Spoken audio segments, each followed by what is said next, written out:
Vraiment, on est Todia. Ok. Egbo, papa, Alain, Azui, mon fort, Mokili. Hey, il y a certains d'entre nous, les gars, nous n'allons jamais être intelligents. Hein. Non, quoi. Tout ce qui se passe là, tout ce qui se passe autour de nous, ça ne nous dit rien, ça ne nous dit absolument rien du tout. Bien, mais toi, t'as beaucoup d'amis. À Djalo, il y a des gars. Non, t'as beaucoup, allez, sérieux quoi? Non, t'allais. À cause de quoi? Tout ça là, à cause de quoi? À cause de l'amour. À cause de l'amour, Je t'aime, Benyakbo. Et Dobi Benyakbo. Tiens, l'affaire même, ça fait déjà 2 semaines que, genre, affaire où les. Tu vois, là, dit quoi? Que l'article là circule sur la toile, ça fait déjà 2 semaines. Mais ce matin, j'ai écouté parler de l'affaire encore sur RFI. Ils ont percé grave même. Ils ont parlé de l'affaire sur RFI. Je me suis dit, Mais bien avant de continuer, laissez-moi vous dire que moi, mon nom c'est Jules. Ceci est un épisode de Lelo Talk. Très sérieusement. Voilà, l'affaire là, la scène là se déroule précisément au Sénégal. Beaucoup d'entre vous ici savent déjà de quoi il s'agit. Il s'agit de l'affaire de l'étudiant sénégalais. Le plus con du monde, le plus...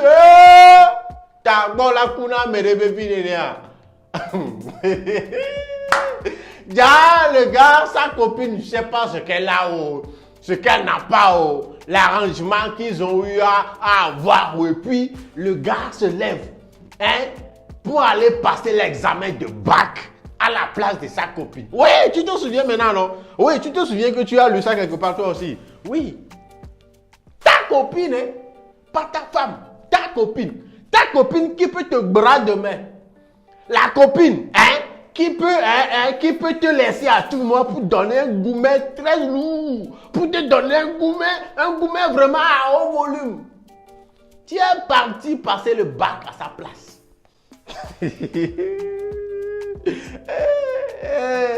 Affaire d'amour, non, vous êtes fort. Quelqu'un peut être con comme ça. Il est parti passer le bac. Et voilà, on l'a attrapé. Avec tout ce que les filles là sont en train de faire aux gars maintenant en matière de sentiments, en matière d'amour, en matière de maladie d'amour.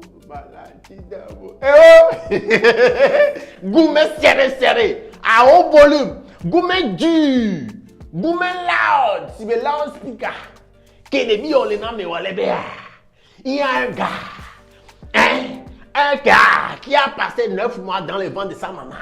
Un gars qui a une fois doigté les berceaux, mais un gars est parti passer l'examen du bac à la place d'une go. Et on l'a attrapé.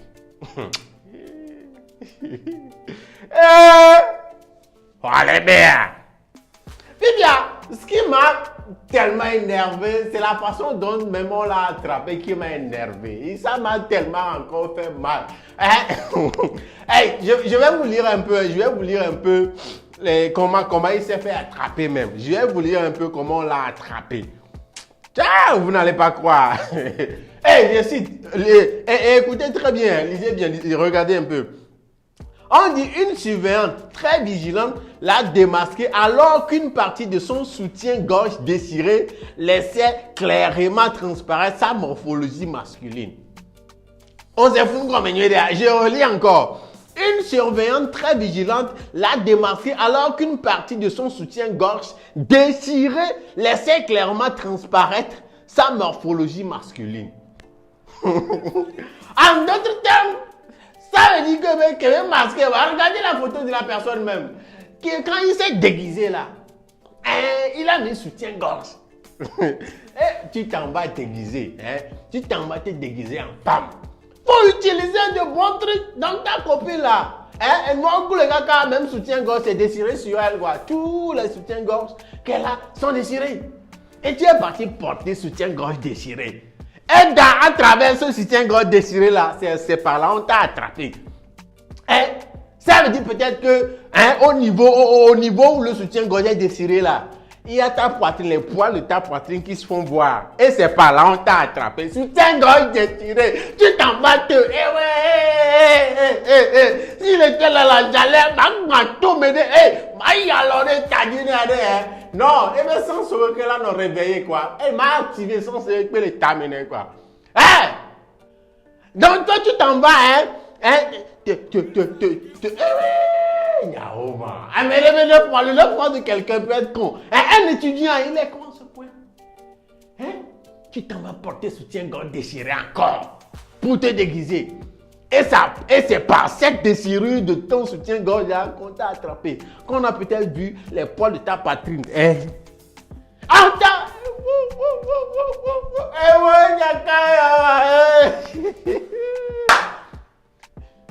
Mais parlez que t'as beaucoup là. Vous voyez un peu comment quelqu'un est con. Vous voyez un peu comment quelqu'un est... C'est gâté. C'est gâté. On l'a attrapé. Regardez la photo même de la personne.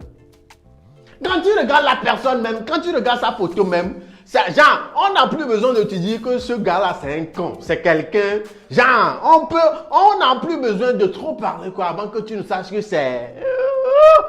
Ne manquez. Mais le Québec, il a fait comment pour être étudiant? Il a fait comment pour avoir son bac à lui-même et être étudiant? À l'heure là, où les gars donnent goût du dur. Où les gars, on ne peut plus vraiment leur faire confiance. Où les gars, mais c'est quel amour, mais c'est quelle position elle te donne, mon frère? Et tu t'en vas prendre ce risque-là pour cette go. Oui, aujourd'hui, quand j'ai écouté la suite de l'histoire sur RFI, voilà, vous regardez un peu comment il a percé, non? Sur RFI, on disait que quoi? Qu'il va passer 1 mois de prison ferme. Lui et la go aussi. Qu'est-ce qui te prouve? C'est ta go, c'est pas ta. Qu'est-ce qui te prouve que demain cette go là va te barrer? Tu vas te dire quoi? Mon frère, tu vas te regarder dans le miroir comment? Une go à cause de qui? Ton casier judiciaire est sali. Une go à cause de qui? Tu es parti à intimé, direct comme ça. Elle va te barrer demain. Elle va te barrer. Et tu as toi-même à blâmer. Mon frère, tu as été con. Les gars, réveillons-nous. Nagira tola globe, shine your eye. Réveillons-nous. Des trucs comme ça là. Non, c'est non quoi. Non. Prends des risques comme ça pour une go qui n'est même pas ta femme. Une go qui peut te bras demain. Qui peut trouver un sugar daddy bien friqué quelque part et puis elle va te bras. Excusez-moi le terme, c'est un terme ivoirien, mais laissez-moi répéter ça plusieurs fois pour cet épisode-là. Elle va te laisser te donner un goût, mais serré comme ça. Tu vas te regarder dans le miroir, tu vas te dire, je suis parti en prison pour cette go-là. Regardez-moi aujourd'hui là. Les gars, réveillez-vous. S'il vous plaît, des trucs comme ça là, ne faites pas. Je vous dis, si c'est un frère à moi, s'il est à moins d'1 mètre de moi, de toute façon, il est engagé. Mais en tout cas, les gars, tellement, ça m'a vraiment fait mal que je me suis dit, il faut que je vienne ici vous en parler, vous mettre les puces à l'oreille, qu'il y a des choses de ce genre qu'on ne fait plus aujourd'hui au XXIe siècle. Oui, c'est très malsain. C'est très malsain en elle-même. Comme chose, c'est très malsain quoi. C'est pas trop bien de chercher à te déguiser en quelqu'un pour aller passer l'examen à sa place. Maintenant, c'est malsain dans l'éthique du masculin, de l'homme. De faire des trucs comme ça, de prendre ces gens de risques inutiles pour une go. Une go que quelqu'un, quelque part, est en train de mougou n'importe comment là. Tu es Roméo, tu t'en vas te sacrifier.